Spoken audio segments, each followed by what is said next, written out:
நபிகள் நாயகம் ஸல்லல்லாஹு அலைஹி வஸல்லம் அவர்களிடத்தில் வந்து ஒரு மனிதர் கேட்கின்றார், ஐயுன் நாஸி கைர், மனிதர்கள்ல சிறந்த மனிதர் யார் யார் சொல்லலாம் என்று ஸல்லல்லாஹு அலைஹி வஸல்லம் அவர்கள் கேட்கிறார். மனிதர்கள்ல நல்ல மனிதர், சிறந்த மனிதர் யார் என்று கேட்டபோது ஸல்லல்லாஹு அலைஹி வஸல்லம் சொன்னார்கள், மன் தால உம்ருஹு வ ஹஸுன அமலுஹு.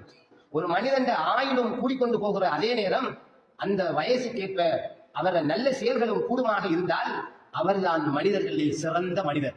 ஒரு மனிதனுக்கு ஆயுள அல்லாஹ் கூட்டி கொடுத்திருக்கிறார், அந்த காலங்கள்ல அவருடைய அமலும் சிறந்ததாக இருக்குமாக இருந்தால் அவர்தான் மனிதர்களில் சிறந்தவர். சிலர் இருப்பாங்க வயசு 70 80, அவரை விட குறைஞ்சவங்க மௌத்தா இருப்பாங்க. 50 வயசுல 40 வயசுல 30ல மௌத்தா இருப்பாங்க.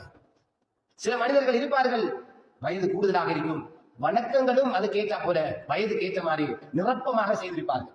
எவ்வளவு பாக்கியசாலிகளாக இருப்பார்கள், சிந்தித்து பாருங்கள். அதைத்தான் ஸல்லல்லாஹு அலைஹி வஸல்லம் சொல்கிறார்கள், மனிதர்கள நல்லவர்கள் சிறந்தவர்கள் யார் என்றால் வயது அதிகரிக்கிற போது அந்த வயதுக்கேற்ப வணக்கங்களும் அதிகரித்திருக்குமே அவர்கள். ஸல்லல்லாஹு அலைஹி வஸல்லம் அவர்களுடைய ஐயுன் நாஸி ஷர்ருன், மனிதர்கள மிக கெட்டவர்கள் மோசமான மனிதர்கள் யார் என்று கேட்ட போது கால மன் கால உம்ருஹு வ ஸா அமலுஹு, எவருடைய வயசு கூடி ஆயுள் காலம் நீண்டு அவருடைய செயற்பாடுகள் கெட்டதாக அமைந்து விடுமோ அவன்தான் மனிதர்களில் கெட்டவன் என்று ரசூலுல்லாஹி ஸல்லல்லாஹு அலைஹி வஸல்லம் சொல்கிறார். அல்லாஹ் பாதுகாக்கும்.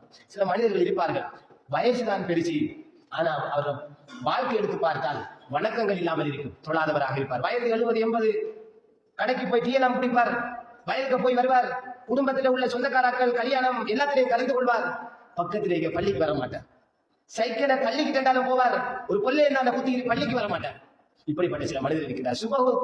சுபகு நேரத்துல கடைகளுக்கு தேர்தலை கடைக்கு போய் டீ குடிக்கிறதுக்கு ஒவ்வொரு நாளும் காலையில எழும்பிக்கு போவார், அதே நேரம் பக்கத்தில் இருக்கிற பள்ளிவாசலுக்கு வந்து சுபகு தொழ மாட்டார். இப்படியான எத்தனை முதியவர்கள் இருக்கிறார்கள். அல்லாஹ்வுடைய உள்ளங்களில் இதாயத்தை கொடுக்க வேண்டும். ஆயுள் கூட கூட அமலும் கூட வேண்டும். ஏனென்றால் என் மரண நேரம் நெருங்கிவிட்டது. அல்லாஹ்வுடைய தூதர் 60க்கும் 70க்கும் இடையில தான் ஒரு மனிதன் ஆயுள் காலம் என்று சொன்னாங்க.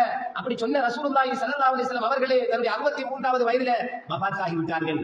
அப்படி இருக்கிற போது நான் எங்க மிஞ்ச போறேன், எனக்கு என்ன இது விதிவிலக்கா என்று நம்மை நாம் சீர்திருத்திக் கொள்ள வேண்டும்.